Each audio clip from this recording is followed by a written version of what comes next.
kita itu menjadi lebih baik dari masa lalu kita.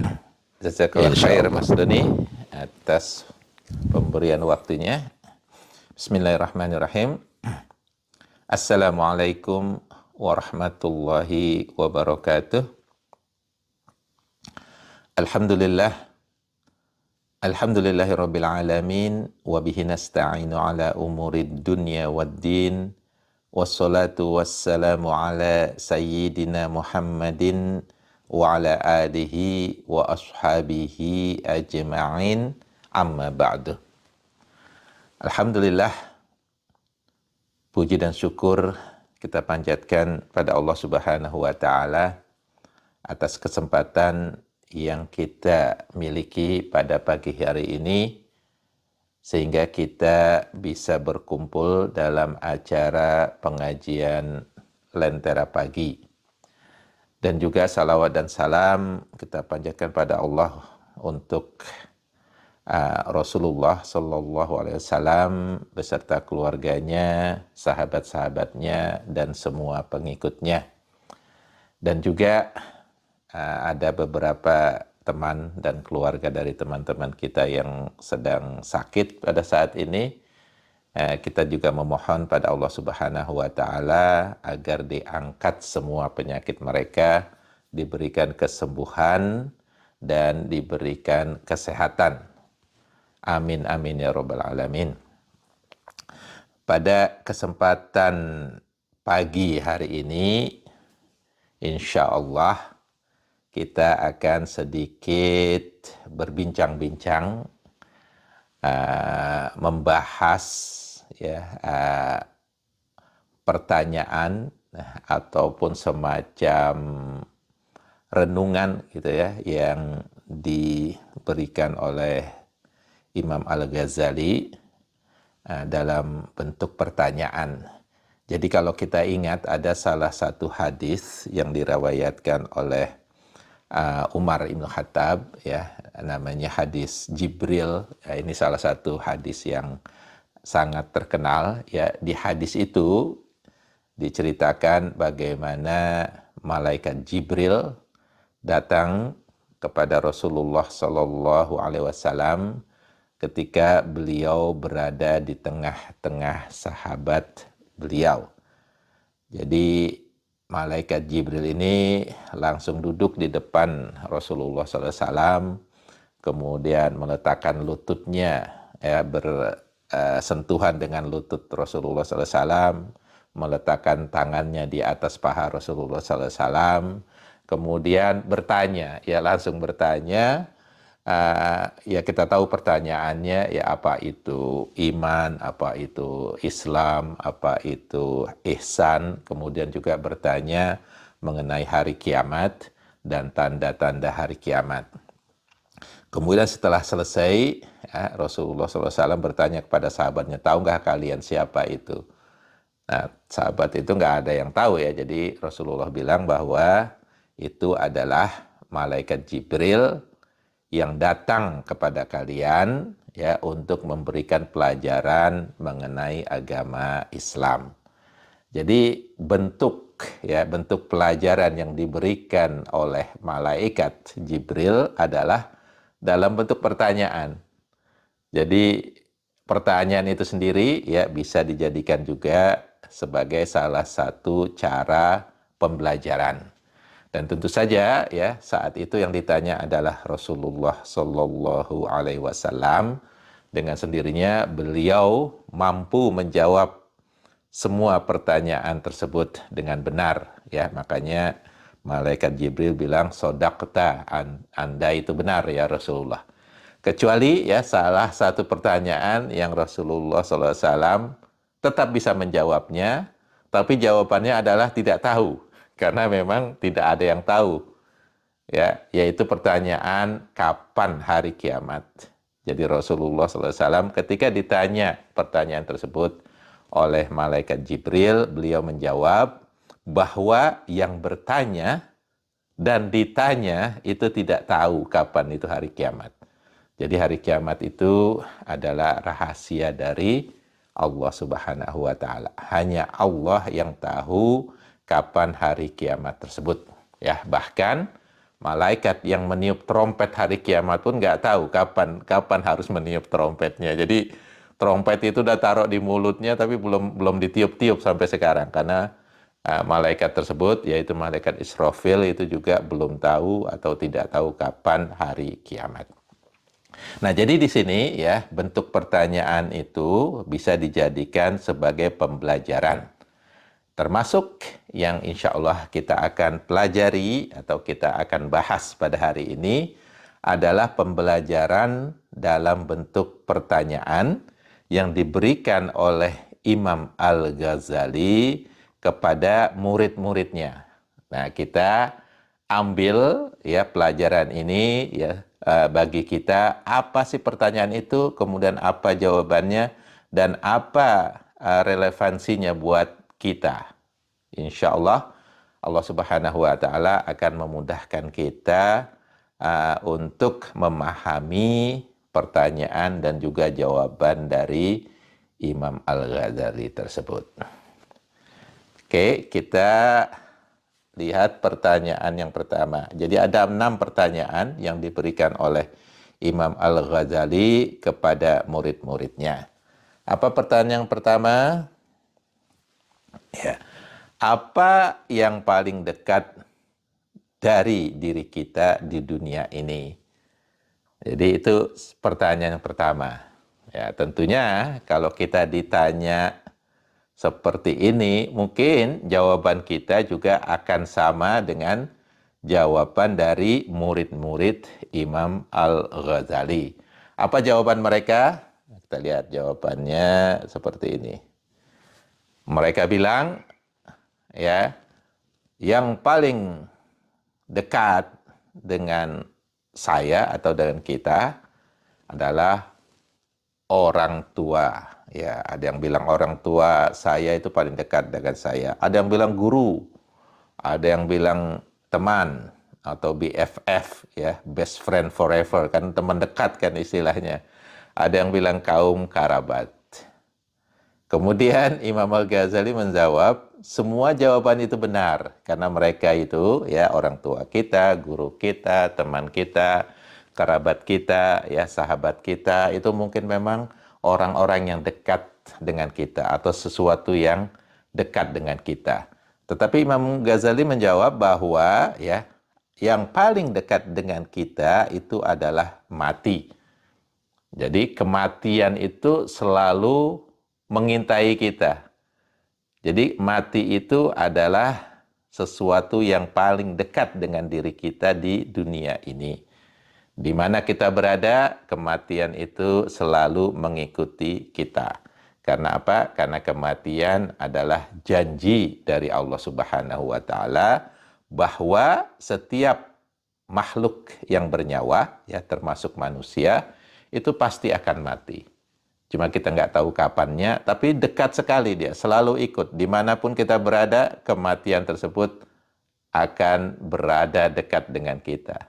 Entah di depan kita, belakang kita, samping kita, ataupun di atas kita atau di bawah kita, ya. Jadi kematian itu, ya, kalau kita mempelajari bahwa kematian dan kehidupan itu juga adalah makhluk Allah Subhanahu wa Ta'ala. Jadi nanti di hari kiamat, ya, yang namanya mati itu akan dibinasakan oleh Allah Subhanahu wa Ta'ala. Jadi di hari kiamat nanti, di hari akhir nanti, kita itu tidak akan mati lagi karena makhluk yang namanya mati itu akan dimatikan. Jadi kita tidak akan pernah mati lagi di akhirat nanti, ya. Jadi Allah Subhanahu wa Ta'ala berfirman ini dalam surat Ali Imran, ya, surat nomor 3 ayat 185. A'udzu billahi minasyaitonir rajim. Kullu nafsin dha'iqatul maut. Ini mungkin ayat yang sering kita dengar, bahkan mungkin kita hafal, ya, walaupun hanya bagian depan ini saja. Yaitu tiap-tiap yang berjiwa pasti akan merasakan mati. Jadi mati adalah di dunia ini adalah kepastian, sudah pasti. Siapapun dia, ya, mungkin seorang raja, ataupun seorang tukang beca, atau supir, atau guru, dosen, semuanya pasti akan merasakan yang namanya mati tersebut, ya. Dan sesungguhnya pada hari kiamat sajalah disempurnakan pahalamu. Barang siapa dijauhkan dari neraka dan dimasukkan ke dalam surga, maka sungguh ia telah beruntung. Kehidupan dunia itu tidak lain hanyalah kesenangan yang memperdaya. Jadi ayat ini ya selain mengatakan bahwa kematian itu adalah suatu kepastian, juga di sini semacam nasihat bahwa sebelum kita mati, kita usahakan untuk ya mengkoleksi pahala sebanyak-banyaknya. Dan pahala ini nanti akan diberikan oleh Allah Subhanahu wa taala kepada kita di hari akhirat, di hari akhir.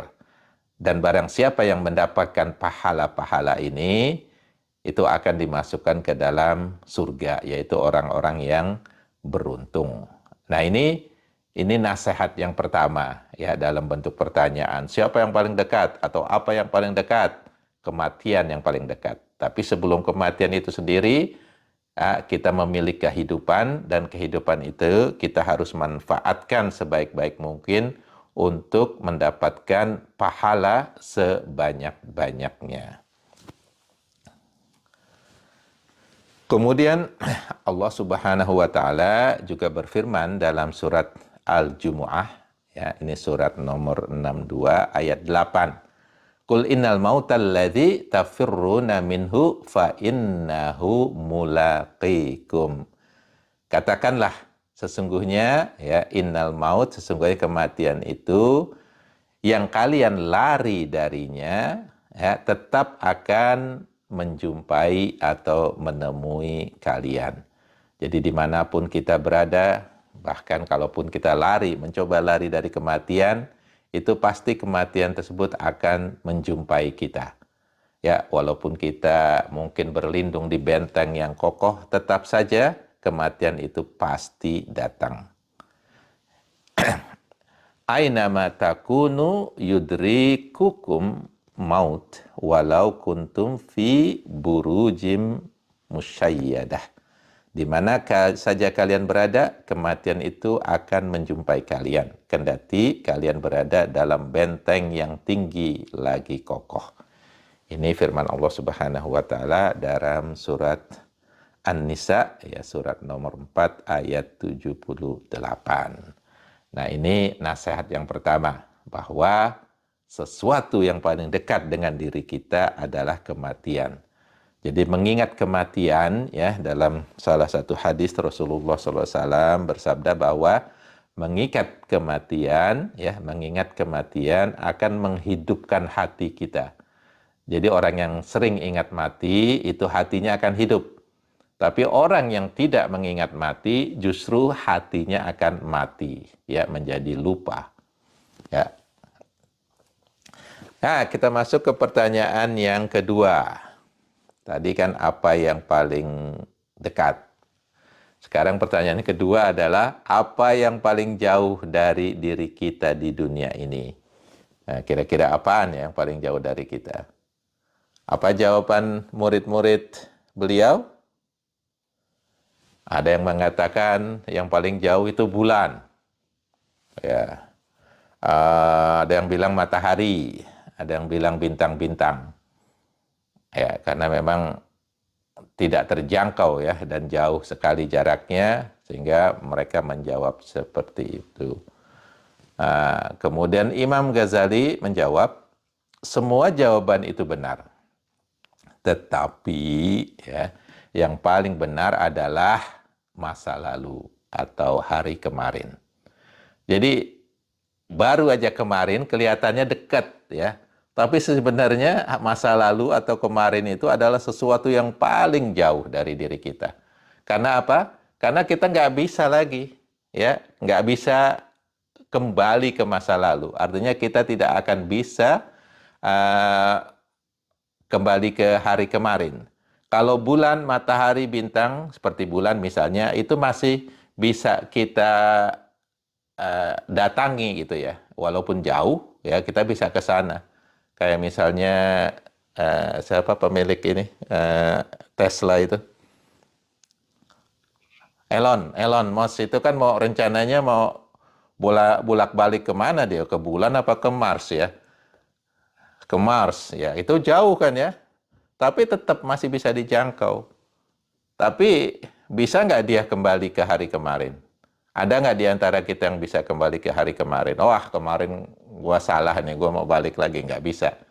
Karena apa? Karena walaupun hanya baru saja kemarin atau baru saja beberapa detik yang lalu, itu tetap saja masa lalu dan kita tidak akan kembali ke sana.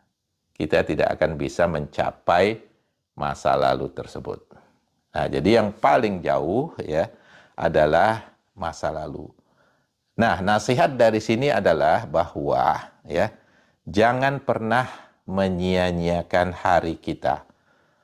Hari kita yang kita miliki sekarang itu adalah bentuk gift ya, makanya namanya present day ya, karena memang itu adalah sesuatu hadiah ya, hadiah yang harus kita gunakan sebaik-baiknya present day saat ini. Sedangkan hari lalu, ya yang kemarin itu udah nggak bisa kita kembali lagi. Kalau kita hari ini kita tidak gunakan sebaik-baiknya, maka hari ini besok ya, akan menjadi masa lalu bagi hari esok. Makanya Rasulullah SAW ya bersabda bahwa barang siapa yang keadaan amalnya hari ini lebih jelek dari hari kemarin, maka dia terlaknat. Barang siapa yang hari ini sama dengan hari kemarin, maka dia termasuk orang yang merugi. Dan barang siapa yang hari ini lebih baik dari hari kemarin, maka dia termasuk orang yang beruntung. Jadi nasihat di sini adalah gunakan hari kita saat ini sebaik-baiknya agar hari ini menjadi keberuntungan bagi hari besok. Ya, bukan menjadi laknat ya bagi hari besok dan juga bukan mungkin menjadi suatu kerugian bagi hari esok hari kita. Jadi ini adalah sesuatu ya nasihat yang sangat penting bahwa hari ataupun waktu yang kita miliki saat ini harus kita gunakan sebaik-baiknya, jangan sampai menjadi penyesalan, karena kalau sudah menyesal itu nggak bisa balik lagi. Nah, pertanyaan yang ketiga, ya, apa yang paling besar di dunia ini? Apa yang paling besar di dunia ini? Apa jawaban murid-murid beliau?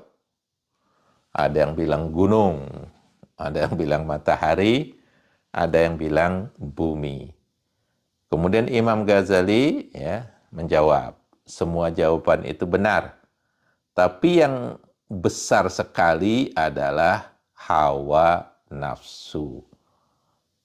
Jadi hawa nafsu itu adalah sesuatu yang paling besar di dunia ini dalam diri kita. Maka kita harus hati-hati dengan nafsu kita. Jangan sampai nafsu kita membawa ke neraka.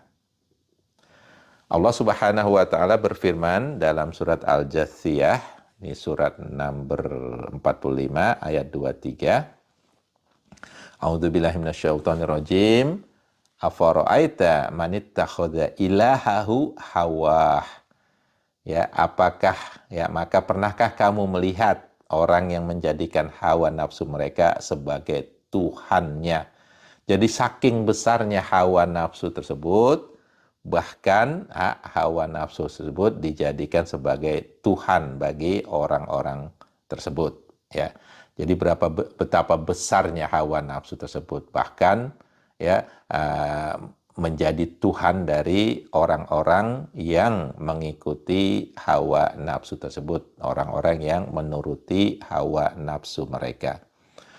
Wa adallahu Allahu ala ilmi wa khatama ala sam'ihi wa qalbihi wa ja'ala basarihi ghisawatan faman yahdihi min ba'dillah Afala tadzakkarun.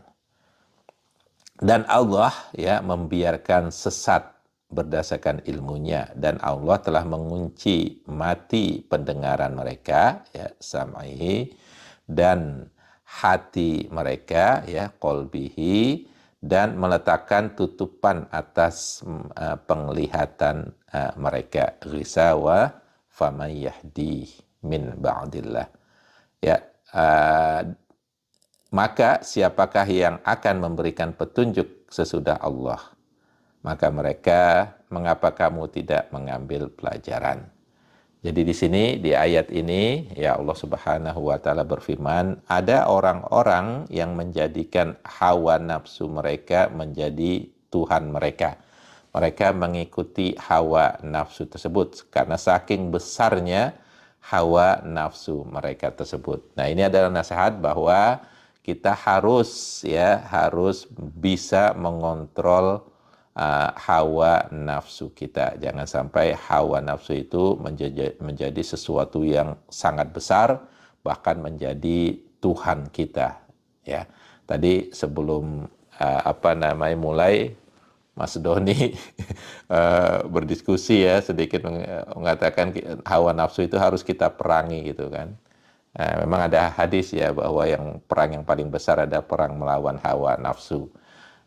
Jadi tadi saya bilang mungkin lebih baik dikontrol kali hawa nafsu, karena kalau diperangi nanti kalau hawa nafsu mati kita nggak punya hawa nafsu lagi.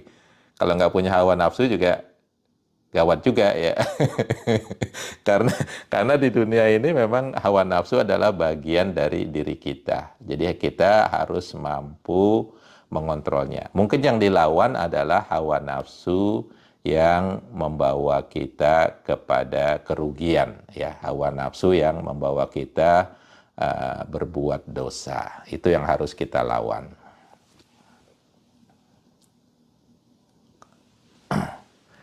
Kemudian Allah Subhanahu wa Ta'ala juga berfirman dalam surat Al-Furqan, ini surat 25 ayat 43 dan 44. Terangkanlah kepadaku tentang orang yang menjadikan hawa nafsunya sebagai Tuhannya. Nah, ini juga menunjukkan bagaimana orang-orang tersebut tidak mampu mengontrol hawa nafsunya sehingga menjadi besar sekali, sehingga menjadi Tuhan mereka. Maka apakah kamu dapat menjadikan pemelihara atasnya? Ya, saking besarnya ya, kita tidak akan mampu lagi mengontrol hawa nafsu tersebut. Bahkan kita yang akan dikontrol oleh hawa nafsu tersebut.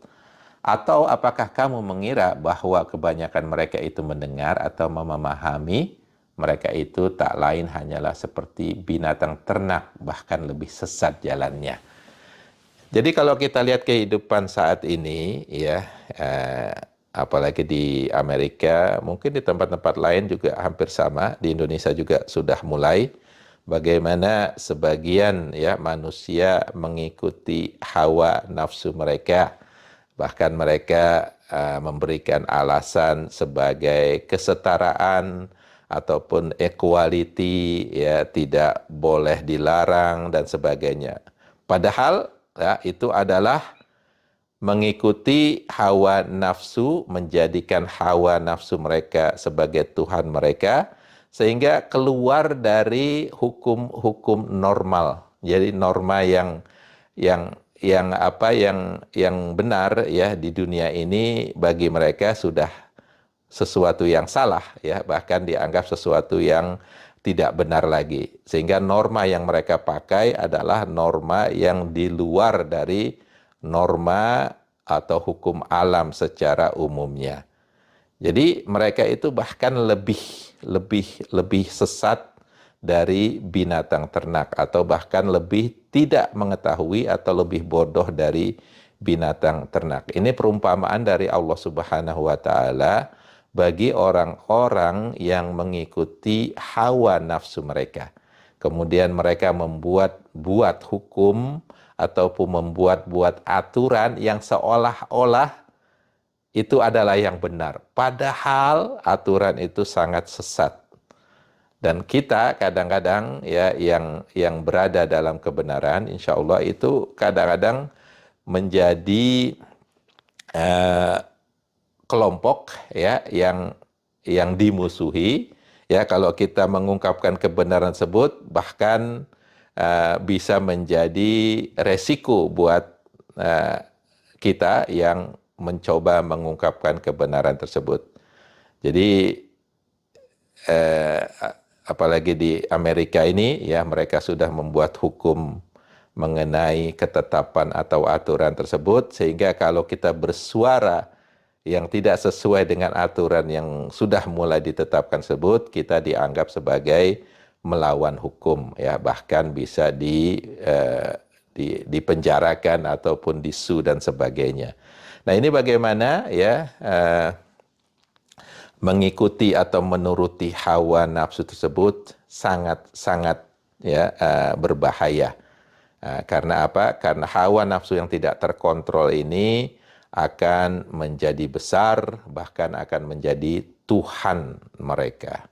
Nah, ini adalah nasihat dari Imam Al-Ghazali, bagaimana yang paling besar di dunia ini bagi kita adalah hawa nafsu.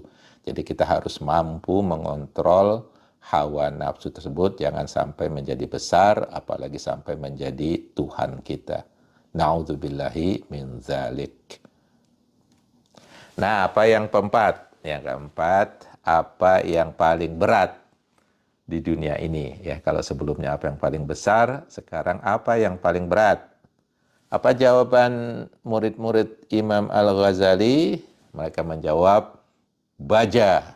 Wah, pada saat itu mungkin kan zamannya baja ya. Jadi kemudian ada yang bilang besi, ada yang bilang gajah. Kelihatannya memang kelihatannya memang berat semua itu ya. Berat. Nah, kemudian apa jawaban Imam Ghazali? Semua itu benar. Ya, emang berat semua itu. Besi, baja, gajah. Mungkin juga kereta kali ya jawaban. Kalau sekarang kita jawab kereta kali, udah berapa ton tuh kereta. Semua itu benar, tapi yang paling berat adalah, nah ini yang harus kita hati-hati nih. Kadang-kadang kita dengan seenaknya menerima amanah, bahkan ini tanpa mengetahui bahwa amanah itu sesungguhnya adalah sesuatu yang paling berat di dunia ini. Jadi yang paling berat di dunia ini adalah memegang amanah. Ya. Allah Subhanahu wa taala berfirman dalam surat Al-Ahzab. Ini surat 33 ayat 72. Ini sebagai pengingat bagi kita, renungan bagi kita bagaimana manusia itu kadang-kadang memang agak sombong gitu ya. Agak sombong sehingga menerima ya amanah ya, padahal amanah tersebut sangatlah berat. Makhluk lain bahkan yang lebih besar dari manusia itu bahkan menolak karena mereka tahu mereka akan tidak mampu ya memegang amanah tersebut. Apa firman Allah Subhanahu wa taala dalam surat Al-Ahzab ayat 72 tersebut? A'udzubillahi minasyaitonir rajim. Inna aradnal amata 'alas samawati wal ardi wal jibali. Jadi sesungguhnya kami telah mengemukakan amanat kepada langit ya, langit-langit di sini ya, as-samawat kepada langit, wal ardi dan kepada bumi, wal jibal dan kepada gunung-gunung. Apa jawaban mereka ketika diberikan amanat tersebut? Fa'abaina ayyahmilnaha wa asfaqna minha wa hamalahal insan. Maka semuanya enggan untuk memikul amanat tersebut dan mereka khawatir akan mengkhianatinya. Ya, wa hamalal insan, dan dipikullah amanat itu oleh manusia. Jadi hamal itu bahasa Indonesia jadi hamil ya. Hamil itu kan membawa, ya. Orang hamil itu kan bawa bayi. Jadi wahamalal insan, maka dipikullah atau dibawalah amanah tersebut oleh manusia. Jadi di sini Allah Subhanahu wa taala menerangkan bahwa benda-benda yang besar, ya, seperti langit, bumi, gunung, itu semuanya menolak ketika diberikan amanat oleh Allah Subhanahu wa taala. Apa amanat itu? Al-Qur'an, ya. Jadi kalau kita lihat di ayat yang lain bagaimana Allah Subhanahu wa taala menurunkan Al-Qur'an kepada jibal dan langsung meledak, ya. Gunung-gunung itu nggak mampu menerima amanat tersebut. Dan amanat itu akhirnya dipikul oleh siapa? Oleh manusia. Innahu kana dzuluman jahula. Sesungguhnya manusia itu amat zalim dan amat bodoh, ya. Jadi kita sudah menerima amanat tersebut, ya, otomatis, ya, kita harus memikulnya, ya, semampu kita, sebaik-baiknya, ya. Tapi ini sebagai peringatan bahwa amanah itu sendiri adalah sesuatu yang paling besar, karena memang terkadang itu sangat mudah, ya, untuk tidak memenuhi amanah. Mungkin kita bisa bertanya kepada diri kita masing-masing, ya, apa sih amanah-amanah yang diberikan kepada kita? Misalnya, ya, kalau kita, ya, mendalami Islam secara baik, maka kita ketahui bahwa semua yang ada pada diri kita itu adalah amanah dari Allah Subhanahu wa taala.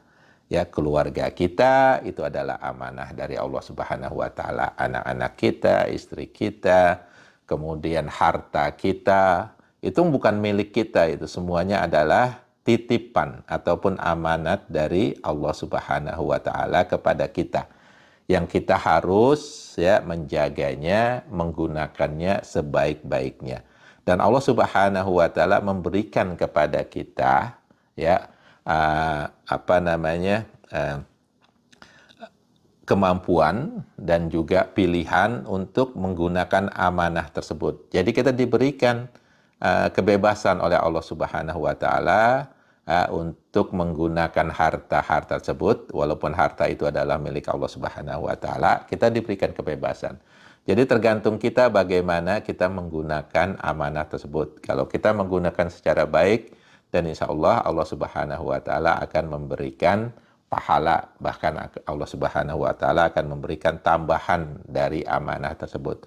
Tetapi kalau kita menggunakan amanat tersebut, ya, harta kita, apa yang kita miliki, ya, secara tidak baik, maka ingatlah bahkan nanti Allah Subhanahu wa taala akan meminta tanggung jawab kita terhadap amanah tersebut. Jadi ini memang sangat berat, tetapi Allah Subhanahu wa taala, ya, alhamdulillah memberikan kita petunjuk, ya. Petunjuknya adalah dengan menurunkan para rasul, dan juga bagi kita sekarang ini petunjuk yang utama adalah Al-Qur'an. Jadi Al-Qur'an itu sendiri adalah petunjuk bagi kita bagaimana kita menggunakan amanah-amanah yang diberikan Allah Subhanahu wa taala kepada kita secara benar. Nah, yang pertanyaan kelima, ya, yang pertama adalah apa yang paling ringan di dunia ini? Ya, setelah yang paling berat, yaitu amanah. Imam Al-Ghazali bertanya kepada murid-muridnya, apa yang paling ringan di dunia ini? Apa jawaban murid-murid beliau? Kapas, katanya. Kapas emang ringan, ya. Angin, ya, debu, daun-daun, ya, semua itu memang ringan-ringan semua. Apa jawaban Imam Al-Ghazali? Semua jawaban kamu itu benar. Tapi yang paling ringan di dunia ini adalah meninggalkan sholat. Ya, meninggalkan salat. Karena begitu kita sudah mulai meninggalkan salat, ya, maka akan mudah meninggalkan sholat-sholat berikutnya. Ini adalah sesuatu yang paling ringan. gara-gara pekerjaan kita atau urusan dunia, kadang kita tinggalkan sholat.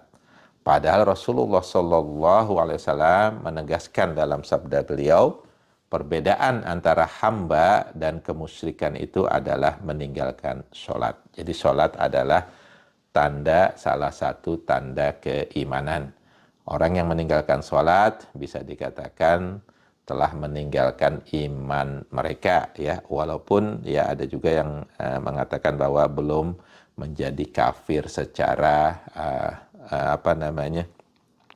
secara literal, ya, karena orang yang meninggalkan salat, walaupun dikatakan oleh Rasulullah SAW, perbedaan antara orang yang beriman dan orang kafir itu adalah salat mereka. Orang yang meninggalkan salat belum kita katakan sebagai orang yang kafir secara literal. Ya, tapi ini adalah tanda bagaimana salat itu sangat penting, dan meninggalkan salat itu adalah termasuk sesuatu yang ringan, apalagi kalau kita sudah mulai sibuk dengan urusan-urusan pekerjaan ataupun urusan-urusan yang lainnya. Yang terakhir. Nah, ini yang sering kita temui nih di era media sosial saat ini. Apa yang paling tajam di dunia ini?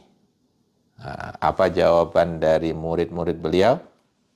Pedang. Wah, hampir serentak mereka mengatakan pedang, karena saat itu memang yang paling tajam adalah pedang yang digunakan untuk berperang, ya. Jadi jawaban mereka hampir serempak bahwa yang paling tajam adalah pedang. Kemudian Imam Al-Ghazali menjawab, itu benar, tapi yang paling tajam sekali di dunia ini adalah lidah manusia.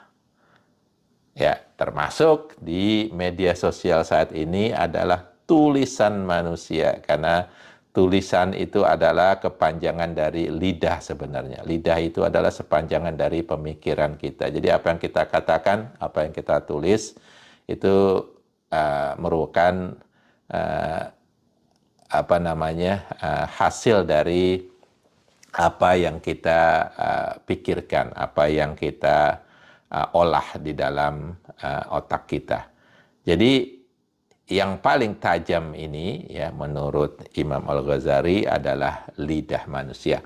Karena melalui lidah manusia dengan mudah menyakiti hati dan melukai perasaan saudara sendiri. Ya, jadi luka yang disebabkan oleh lidah ini, ya, terkadang itu lebih dalam, ya, lebih sakit daripada luka yang diakibatkan oleh pedang. Kalau luka yang diakibatkan oleh pedang biasanya berupa fisik, ya, kelihatan, bahkan bisa diobatin mungkin, ya. Tapi kalau lidah ini, ya, luka yang disebabkan oleh perkataan ataupun lidah manusia ini terkadang sangat-sangat dalam, ya, dalam hati, ya, bahkan sampai ada lagunya, ya. Sakit tuh sampai di sini nih, ya, ditunjukkan ke dalam dada, karena memang nggak bisa diukur, ya, sejauh mana atau sedalam apa sakit tersebut di dalam hati manusia. Dan ini, ya, biasanya diakibatkan oleh lidah manusia, perkataan manusia, ataupun tulisan manusia dalam media sosial. Jadi ini sangat penting, ya. Muhasabah ataupun renungan dari sini adalah kita harus menjaga lidah kita, kita harus menjaga tulisan kita agar tidak menyakiti orang lain. Rasulullah Shallallahu Alaihi Wasallam bersabda, al-muslimu man salimal muslimuna min, ya, lisanihi wa yadihi. Artinya, ya, seorang muslim adalah seorang yang orang lain itu selamat dari lisan dan tangannya. Jadi orang yang dianggap muslim, ya, dikatakan sebagai muslim yang baik adalah orang yang selamat dari perkataan kita ataupun dari tulisan kita, tidak menyakiti orang lain, dengan perkataan dan tulisan tersebut. Jadi ini nasihat yang sangat berguna insya Allah buat kita, ya, bahwa lidah itu harus kita jaga, tulisan itu harus kita jaga, jangan sampai menyakiti orang lain. Kemudian dalam hadis yang lain Rasulullah Shallallahu Alaihi Wasallam juga bersabda, ya, man yatmanna li ma baina lihiyaihi wa ma baina rijlaihi adman lahul jannah. Ya, barang siapa yang bisa memberikan jaminan kepadaku untuk menjaga, ya, ma baina lihiyaihi, apa yang ada di antara dua janggutnya. Apa itu? Mulutnya, ya, bisa menjaga mulutnya. Wa ma baina rijlaihi, dan apa yang berada di antara kedua kakinya. Apa itu? Yaitu organ seksual kita, ya. Atman lahul jannah, maka kuberikan kepadanya jaminan masuk surga. Nah, ini bagaimana jaminan dari Rasulullah Shallallahu Alaihi Wasallam apabila kita bisa menjaga mulut kita dan kemaluan kita dari perbuatan yang menyakiti orang lain atau di luar norma susila, maka Rasulullah SAW menjamin, ya, menjamin bahwa kita itu akan masuk surga. Ini jaminan dari Rasulullah Shallallahu Alaihi Wasallam. Artinya kita harus mampu menjaga dua benda ini, yaitu mulut dan kelamin kita dari perbuatan yang tidak baik. Kemudian dalam hadis yang lain, ya, Rasulullah Shallallahu Alaihi Wasallam juga bersabda, man kana yu'minu billahi wal yaumil akhir falyakul khair au liyasmut. Ya.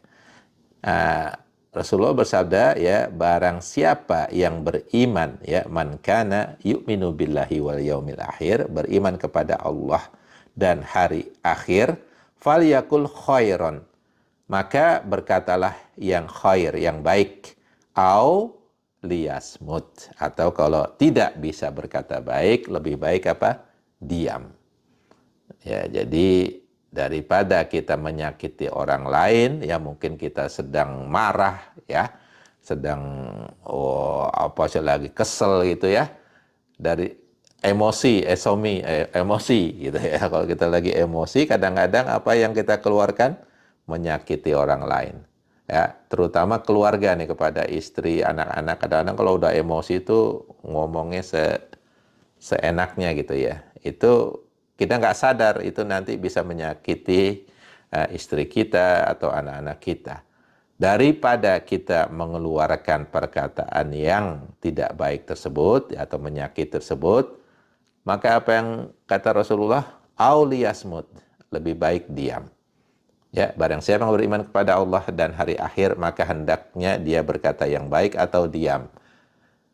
Jadi ini sesuatu yang perlu kita lakukan atau bahkan sering kita lakukan, ya, karena dalam terutama kehidupan berumah tangga itu kadang-kadang ada aja perkataan-perkataan yang membuat kita emosi. Nah, kalau kita balas emosi ini dengan perkataan juga yang membuat emosi pasangan kita, maka apa yang terjadi, ya, bisa-bisa piring berterbangan, bisa-bisa tidur malam itu nggak enak lah. Jadi ini harus, ya, kita resapi, kita renungi, ya, bagaimana Rasulullah Shallallahu Alaihi Wasallam itu memberikan jalan kepada kita supaya kehidupan kita ini penuh dengan ketenangan, ya, tidak penuh dengan pertengkaran. Apa itu? Diam. Kalau dalam bahasa Indonesianya apa, ya? Diam adalah emas, ya, diam adalah emas. Jadi memang kadang-kadang perlu itu diam, jangan sampai kita membalas perkataan dari istri kita misalnya yang menyakiti kita, kita balas juga menyakiti dia. Nah, itu sesuatu yang dilarang. Bahkan Rasulullah SAW bilang, ini termasuk orang yang nggak percaya kepada Allah nih. Orang yang nggak percaya kepada hari kiamat. Kenapa bisa seperti itu? Karena kalau dia percaya kepada Allah, tentunya dia akan berbuat baik. Kalau dia percaya kepada hari akhir bahwa akan ada pembalasan nantinya, tentunya dia akan juga berbuat baik. Jadi orang yang membalas keburukan dengan keburukan, ya Rasulullah SAW mengumpamakan sebagai orang yang tidak percaya kepada Allah dan tidak percaya kepada hari akhir. Nah, ini bagaimana pentingnya kita menjaga mulut kita.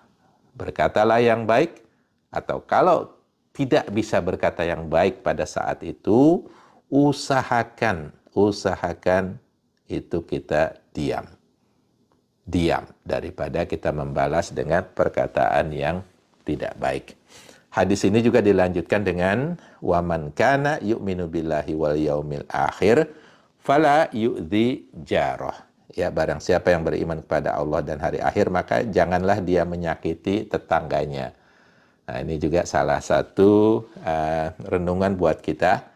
Kalau kita bertetangga, maka usahakan jangan sampai kita mengganggu tetangga kita. Usaha maksimal, semaksimal mungkin, jangan sampai mengganggu atau membuat repot ataupun membuat sesuatu yang tidak nyaman pada tetangga kita. Kemudian dilanjutkan lagi, ya, waman kana yu'minu billahi wal yaumil akhir fal yukrim doifah. Ya, barang siapa yang beriman kepada Allah dan hari akhir, maka hendaknya dia memuliakan tamunya. Jadi memuliakan tamu itu adalah juga salah satu kewajiban ya dalam Islam. Karena orang yang tidak memuliakan tamu ini itu dimisalkan sebagai orang yang tidak percaya kepada Allah dan tidak percaya kepada hari akhir. Nah, ini adalah nasihat dari Imam Al-Ghazali yang diberikan dalam bentuk pertanyaan. Ya, kalau kita ulangi lagi 6 pertanyaan tersebut, ini urutannya agak berbeda daripada yang saya berikan, tapi isinya sama, ya, yaitu apa yang pertama, apa yang paling dekat dengan diri kita? Jawabannya adalah mati. Kemudian apa yang paling jauh? Jawabannya adalah masa lalu atau hari kemarin. Apa yang paling tajam? Jawabannya adalah lidah manusia ataupun tulisan manusia. Kemudian apa yang paling besar? Itu adalah hawa nafsu. Apa yang paling ringan di dunia ini? Meninggalkan sholat. Dan apa yang paling berat di dunia ini adalah memegang amanah.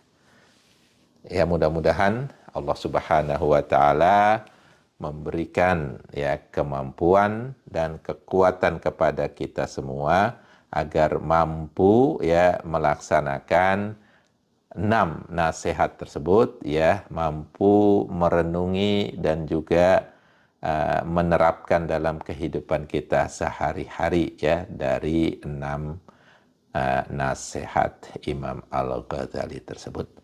Jadi demikian Mas Doni. Jadi kalau ada pertanyaan ataupun ada komentar dipersilahkan.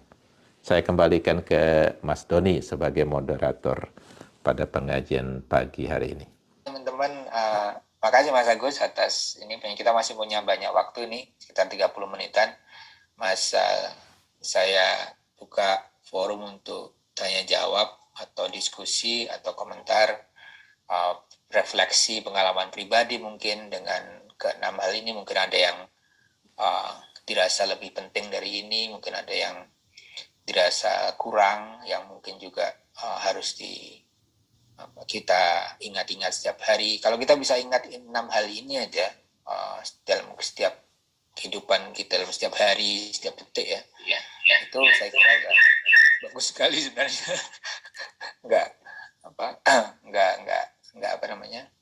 Sebenarnya nggak susah sebagai muslim secara prinsipal ya, secara prinsipal nggak susah. Islam tuh nggak menuntut kita jadi super power atau high profile people. Sebenarnya very simple sebenarnya kalau dipikir. Just think about these 6 things and you're gonna be fine. Kalau dipikir-pikir kan kita nggak dituntut jadi menteri atau jadi presiden, enggak sebenarnya.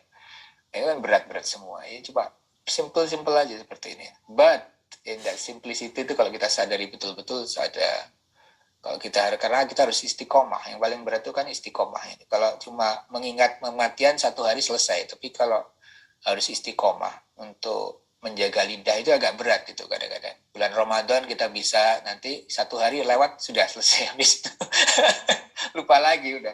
Nah itu yang oke, nanti saya banyakkan ngomong ini. Selamat Mas Kris, yang Mas Joko, Mas Agus Hermansyah, silakan. Ya.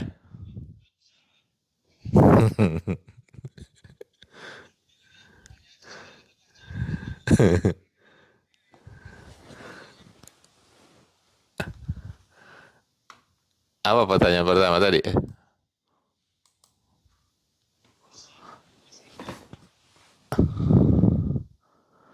Oh, tentang sakit hati ya. Jadi gini, tadi udah dijawab sama Mas Nur sebenarnya ya. Di Islam itu diperbolehkan untuk membalas. Tapi membalas itu tidak boleh lebih dari apa yang kita terima. Dan yang lebih baik adalah sabar. Jadi sabar itu lebih baik dari membalas. Jadi kalau kita bisa sabar, itu lebih baik dari membalas. Dan membalas itu sendiri tidak dilarang. Ada hal yang terkadang kurang serak ya di hati saya itu.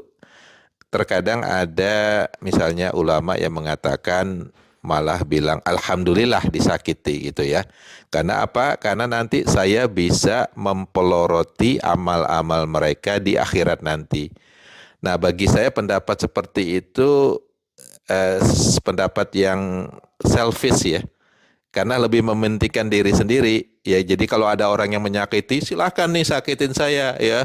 Karena apa? Karena nanti di akhirat nanti ya amal-amal kamu akan saya ambil semua. Karena memang ada hadisnya seperti itu, yaitu hadis mengenai orang yang bangkrut. Siapa orang yang bangkrut? Orang yang bangkrut adalah orang yang sholat, orang yang puasa, orang yang zakat di dunia ini, kemudian menyangka dirinya akan masuk surga, tetapi ternyata dia masuk neraka karena apa? Karena dia suka menyakiti orang lain. Amal-amal dia nanti akan diambil, diberikan kepada orang yang dia sakiti. Kalau tidak cukup, maka kesalahan ataupun dosa orang lain akan dibebankan kepada dia. Itu hadisnya memang seperti itu. Tapi bukan berarti terus kita menjadi selfish, ya, membiarkan orang lain menyakiti kita, tanpa ya berusaha agar menasihati orang tersebut. Jangan seperti itu dong. Nanti ya bisa akan membuat diri Anda celaka sendiri di akhirat nanti. Jadi kalau kita mengatakan alhamdulillah ya, alhamdulillah lu menyakiti gua lo ya, nanti gua ambil semua pahala lu di akhirat. Nah, makanya jadi jadi itu ada juga, maaf ya, maaf aja, memang ada juga yang ulama yang kesannya ya seperti itu, bahwa begitu orang ngeritik beliau ya, kemudian menyakiti beliau, beliau malah bergembira. Bergembira karena apa? Karena beliau akan mendapatkan pahala di akhirat dari pahala orang yang menyakiti dia. Kalau kita lebih jauh berpandangan, lebih ini tidak selfish, sesungguhnya kita akan sedih ya. Karena apa? Karena takut ya, kita takut orang yang menyakiti kita itu nanti akan mendapatkan kesulitan di akhirat. Jadi kalau kita emang ingin memaafkan mereka, maafkanlah secara tulus. Tidak ada keinginan sedikit pun agar orang tersebut itu menjadi celaka di akhirat nanti. Itu menurut saya ya. Jadi itu menurut saya.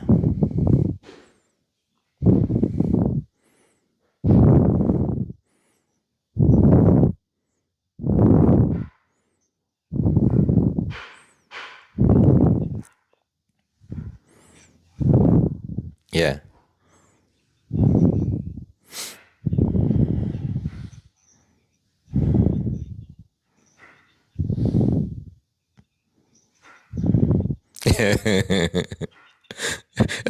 Itu namanya apa ya? GR ya kalau dalam bahasa Indonesia.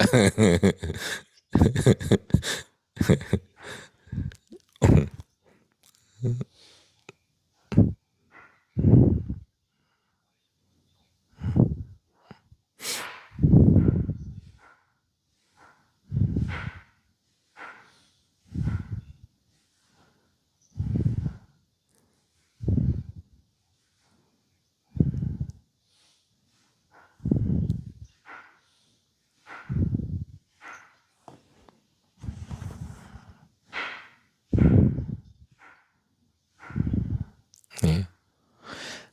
Da,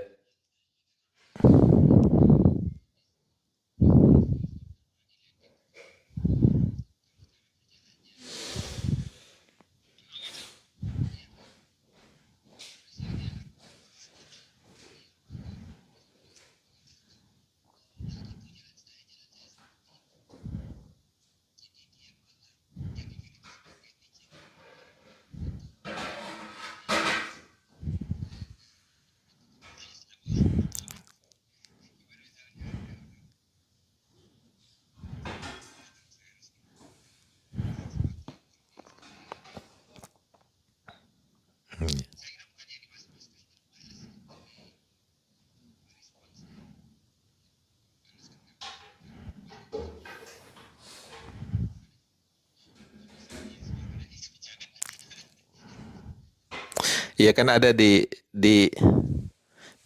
Quran memang ada Mas Doni. Jadi misalnya di surat An-Nahl itu ya, surat mulai dari 125 sampai 128 itu ada apa semacam anjuran dari Allah Subhanahu wa taala ya.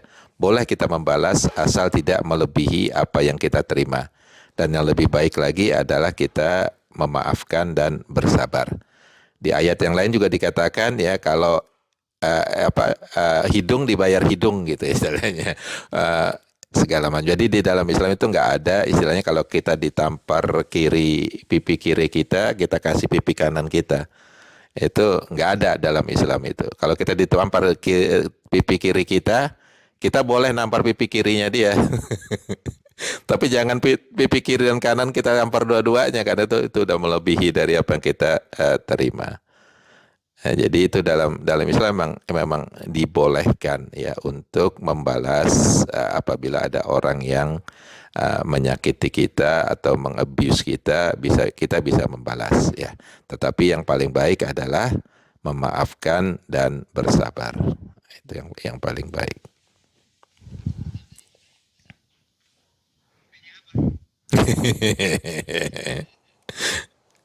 itu udah pertanyaan tuh, tanya apa aja udah pertanyaan. Cuma nggak jawabnya yang bingung.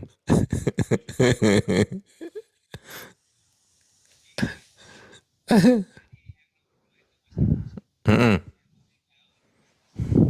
Iya,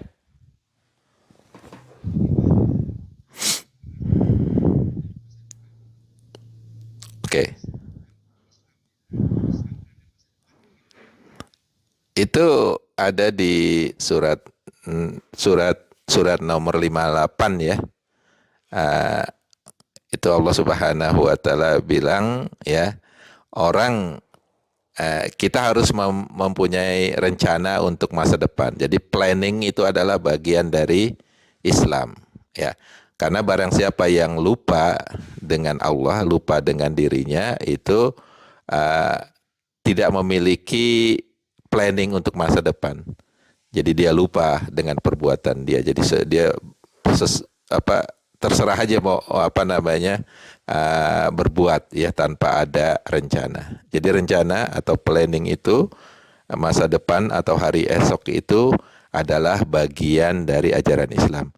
Bahkan Allah Subhanahu wa taala ya berfirman ini di surat Ad-Duha itu sudah terkenal sekali bahwa hari akhirat itu adalah lebih baik dari hari awal atau hari dunia. Jadi artinya masa depan itu sangat penting.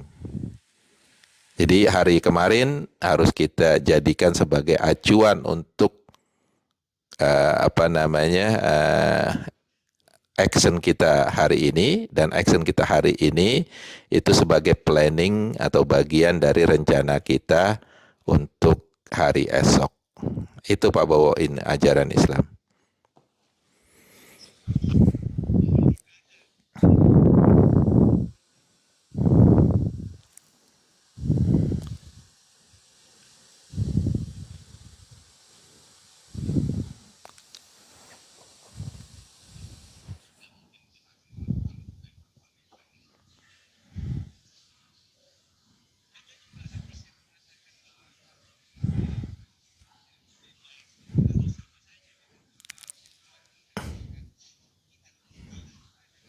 Ada tadi kan ada apa, Bapak?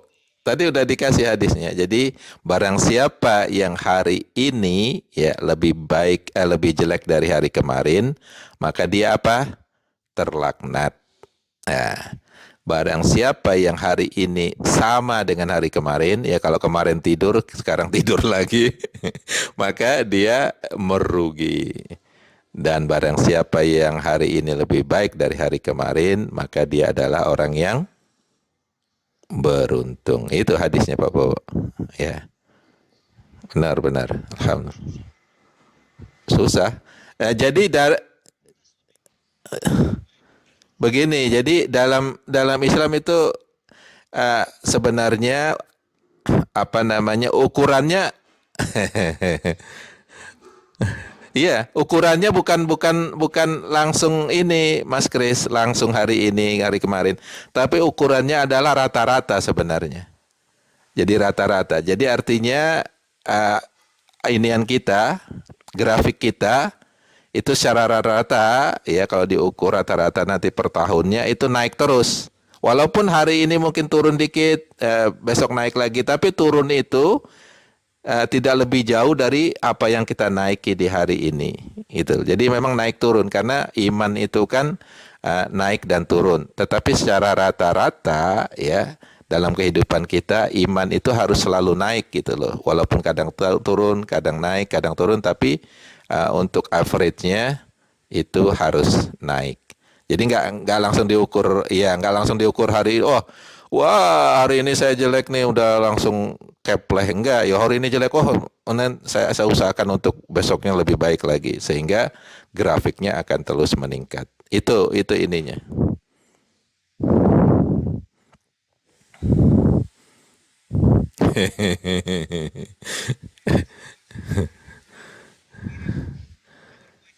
Insya Allah ya, insya Allah nanti dikirim. Merugi.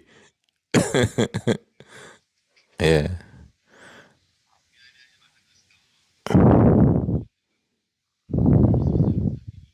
Hmm.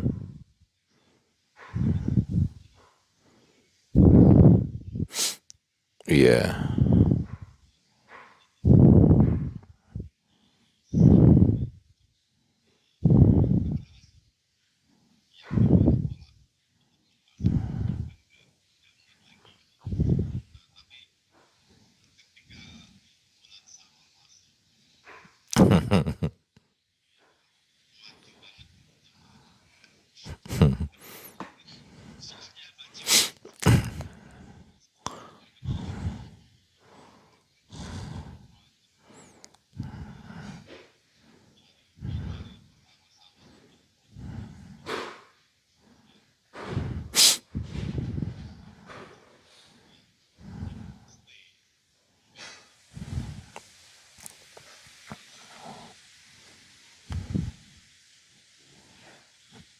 Ya.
Ya.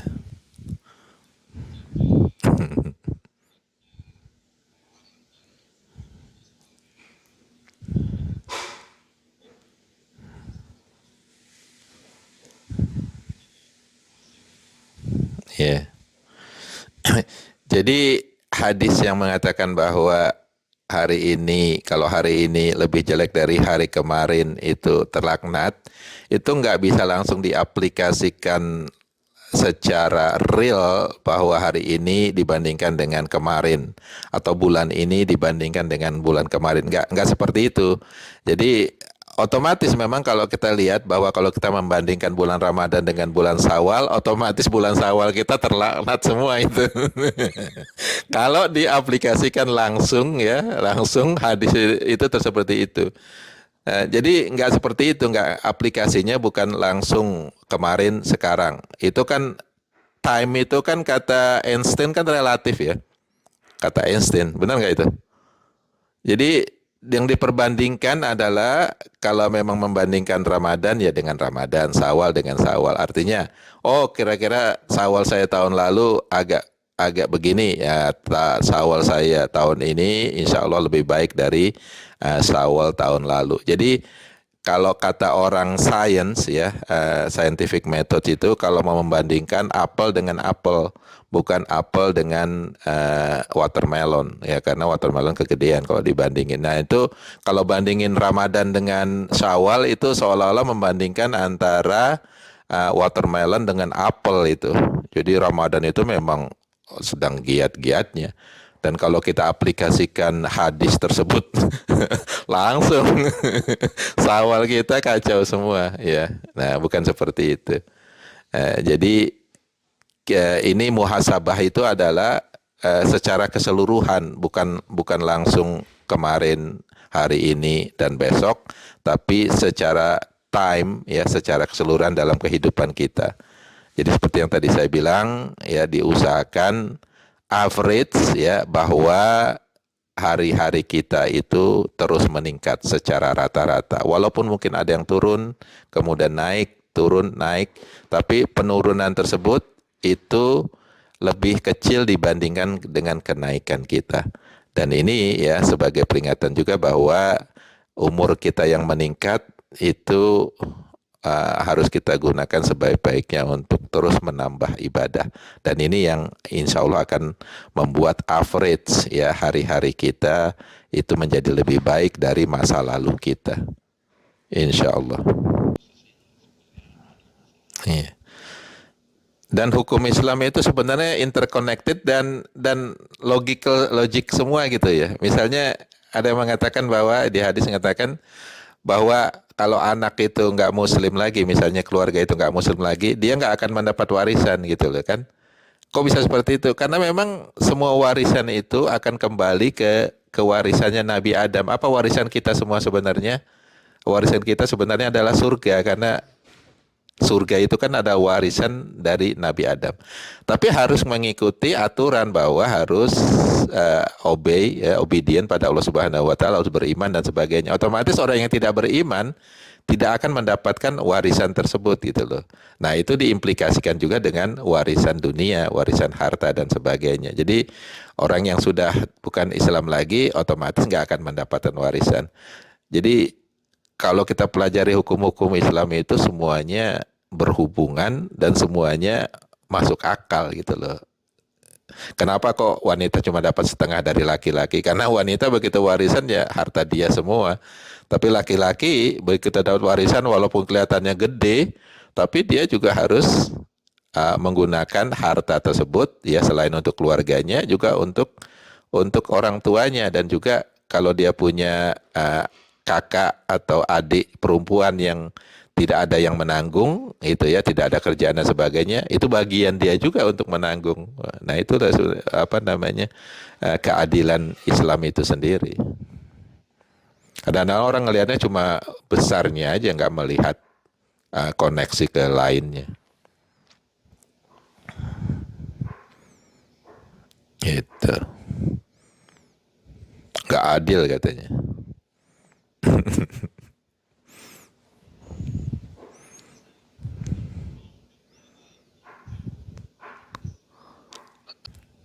Ya, bismillahirrahmanirrahim. Marilah sama-sama kita berdoa ya, terutama untuk diri kita dan juga keluarga kita, bagi rekan-rekan kita yang sedang sakit. Semoga Allah Subhanahu wa taala menyembuhkan ya, mengangkat semua penyakitnya. Al-Fatihah. A'udzubillahi minasyaitonirrajim. Bismillahirrahmanirrahim.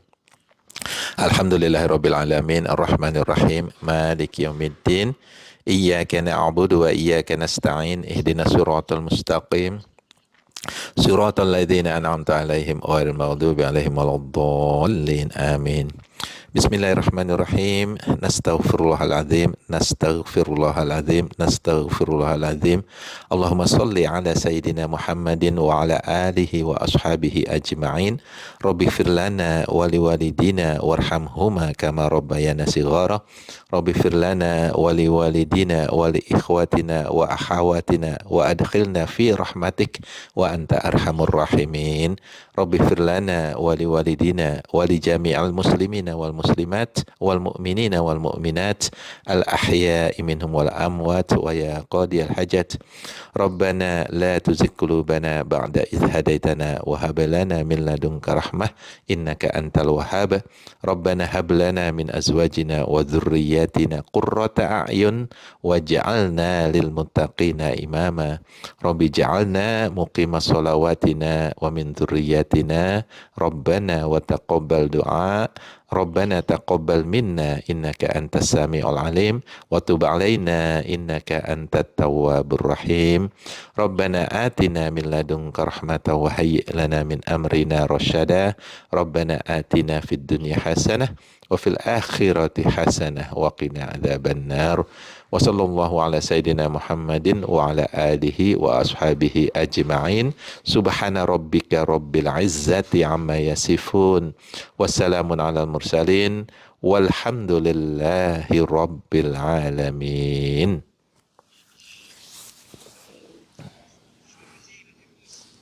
Sama-sama, sama-sama. Insyaallah jumpa lagi. Astaghfiruka wa atubu ilaik. Assalamualaikum. Waalaikumsalam warahmatullahi wabarakatuh.